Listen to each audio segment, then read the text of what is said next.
In the realm of electrical installations, understanding and adhering to the National Electrical Code, or NEC, is paramount for safety and compliance. The specific requirements for bonding, particularly in relation to hydromassage tubs, often spark debate and necessitate a careful examination of the applicable code edition.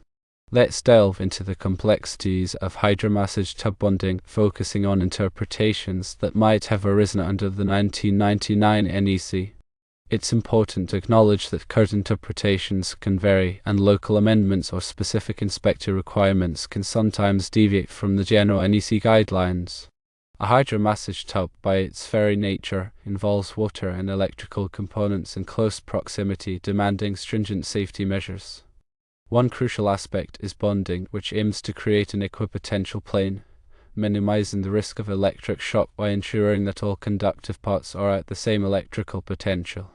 The primary objective of bonding is to provide a low impedance path for fault current, facilitating the operation of overcurrent protection devices such as circuit breakers or fuses, thereby rapidly de-energizing the circuit in the event of a fault.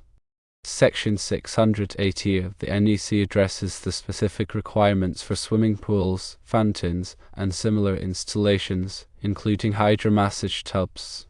Within this section, various subsections detail the bonding requirements for different components and scenarios.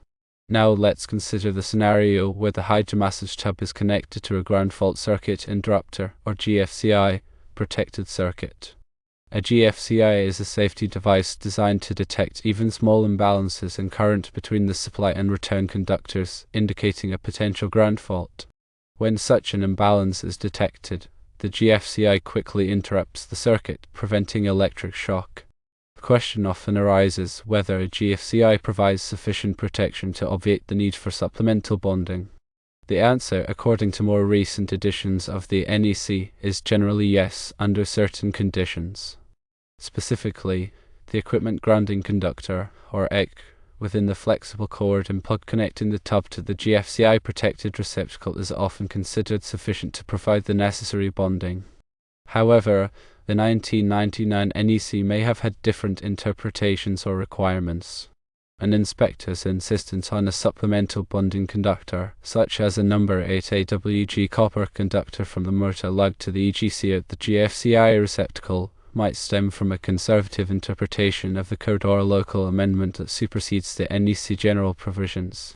It is crucial to consult the specific wording of the 1999 NEC and any local amendments in effect at the time of the installation. Some jurisdictions might have interpreted the code to require supplemental bonding regardless of the GFCI protection, particularly if the tub's components are not inherently bonded by their construction. The argument for supplemental bonding often revolves around the idea of redundancy. Even with a GFCI in place, a direct bonding connection provides an additional layer of protection in case the GFCI fails to operate correctly or if a fault occurs that does not trigger the GFCI.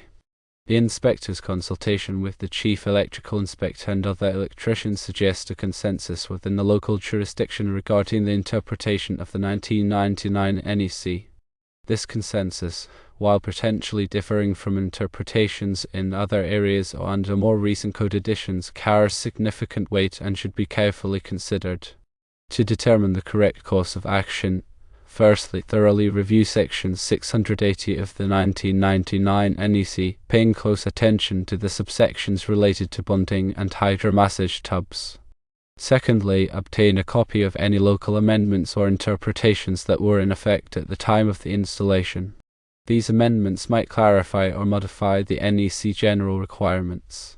Thirdly, engage in a constructive dialogue with the inspector and the chief electrical inspector, presenting your understanding of the code and seeking clarification on their specific concerns. If possible, obtain written documentation of their interpretation to ensure clarity and avoid future misunderstandings. Fourthly, if there is a significant disagreement or uncertainty, consider seeking a formal interpretation from the relevant code authority or a qualified electrical engineering consultant. A formal interpretation can provide a definitive answer based on the specific circumstances and the applicable code provisions. Fifthly, in the absence of a clear code requirement, consider the potential benefits of supplemental bonding as an added safety measure. While not strictly required by the NEC, supplemental bonding can enhance safety and reduce the risk of electric shock, particularly in environments with high moisture levels. It's also important to verify the integrity of the equipment grounding conductor within the flexible cord and plug. Ensure that the conductor is properly sized, securely connected at both ends, and free from any damage or corrosion. A compromised EGC can negate the effectiveness of the GFCI protection and increase the risk of electric shock. Furthermore, inspect the hydromassage tub itself for any signs of damage or deterioration, particularly around electrical connections and components. Address any issues promptly to prevent potential hazards. Keep in mind that electrical codes and standards are constantly evolving to incorporate new technologies and address emerging safety concerns.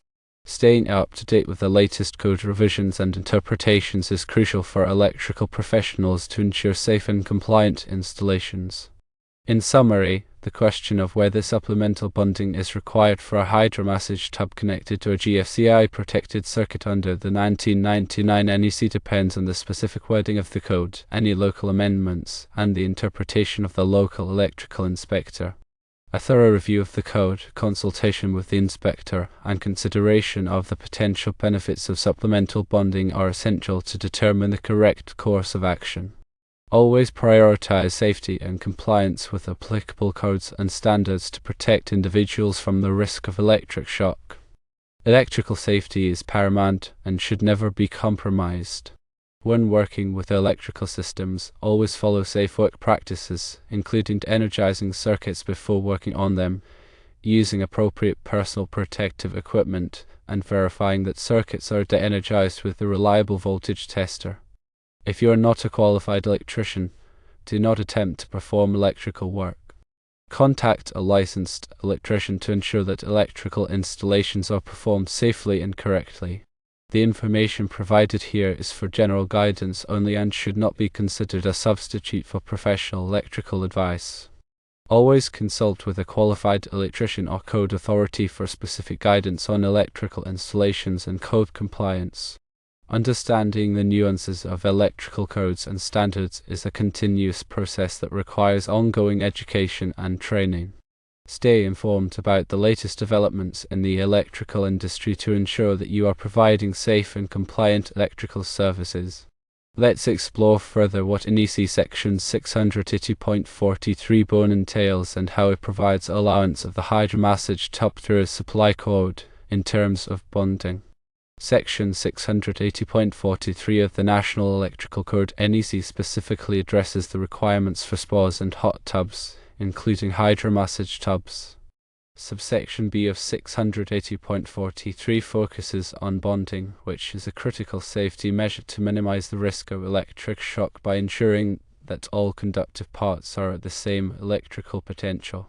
Paragraph 1 of 680.43b provides an exception to the general bonding requirements for certain spas and hot tubs, including hydromassage tubs, under specific conditions. This exception allows the bonding connection to be made through the equipment grounding conductor EGC of the flexible cord and plug, rather than requiring a separate, dedicated bonding conductor. This allowance is based on the assumption that the EGC within the flexible cord and plug provides a reliable and low-impedance path for fault current, effectively bonding the tub's components together. However, this exception is subject to several conditions and limitations. Firstly, the hydromassage tub must be listed and labeled as suitable for this type of connection. This means that the tub has been tested and certified by a recognized testing laboratory to meet specific safety standards when connected in this manner. Secondly, a flexible cord and plug must be of the correct type and size for the tub's electrical requirement. The cord must be approved for use in wet locations and must have an EGC that is properly sized to handle the potential fault current. Thirdly, the receptacle to which the tub is connected must be GFCI protected. The GFCI provides an additional layer of protection against electric shock by detecting even small imbalances in current and quickly interrupting the circuit. Fourthly, all metal parts of the hydromassage tub and within 5 feet horizontally of the inside walls of the tub must be bonded together. This ensures that all conductive surfaces in the vicinity of the tub are at the same electrical potential, minimizing the risk of electric shock. This bonding can be achieved through the EGC of the flexible cord and plug, as long as the conditions mentioned above are met. It's important to note that the exception provided in 680.43 bone is not a blanket waiver of all bonding requirements. It simply allows the bonding connection to be made through the EGC of the flexible cord and plug, rather than requiring a separate bonding conductor. All other bonding requirements, such as the bonding of metal parts within 5 feet of the tub, still apply. Now let's talk more about the equipment grounding conductor EGC. The equipment grounding conductor, or EG, plays a critical role in electrical safety by providing a low impedance path for fault current to return to the source. In the event of a ground fault, where a live conductor comes into contact with a metal enclosure or other conductive surface, the EGC provides a path for the fault current to flow back to the source, tripping the overcurrent protection device circuit breaker or fuse and energizing the circuit. The EGC is typically a green or bare copper wire that is connected to the metal enclosures of electrical equipment, such as appliances, motors, and panels. It is also connected to the grounding electrode system, which provides a connection to the earth. The grounding electrode system typically consists of ground rods, ground plates, or metal underground water pipes. The purpose of the EGC is to ensure that all metal parts of the electrical system are at the same electrical potential, minimizing the risk of electric shock. If a person comes into contact with a metal enclosure that is not properly grounded, and a ground fault occurs, the person could become part of the fault current path and receive a severe or fatal electric shock. However, if the enclosure is properly grounded through the EGC, the fault current will flow through the EGC back to the source, tripping the overcurrent protection device and preventing the person from receiving a shock. The EGC must be properly sized to handle the potential fault current. The size of the EGC is determined by the size of the overcurrent protection device protecting the circuit. The NEC provides tables that specify the minimum size of the EGC based on the size of the overcurrent protection device. It's important to note that the EGC is not the same as the neutral conductor. The neutral conductor carries the normal unbalanced current in the circuit, while the EGC only carries current during a ground fault.